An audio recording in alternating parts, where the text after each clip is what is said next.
Electrolux dishwasher machine, hood type, single hood.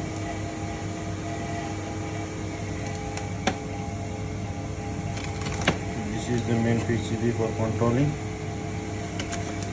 Magnetic contactor for boiler heating element.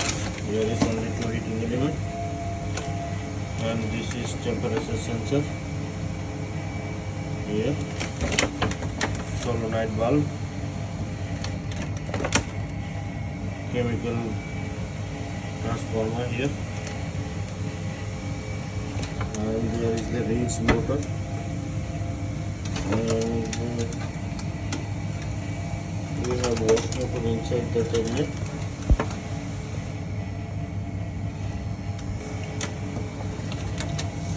This is wash motor inside. This is rinse motor. And this is the tank heating element here. Water pressure switch.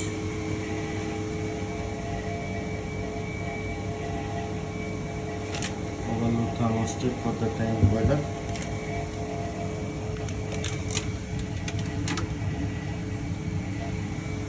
Here is temperature sensor for tank, and here is the main Electrolux onside the display.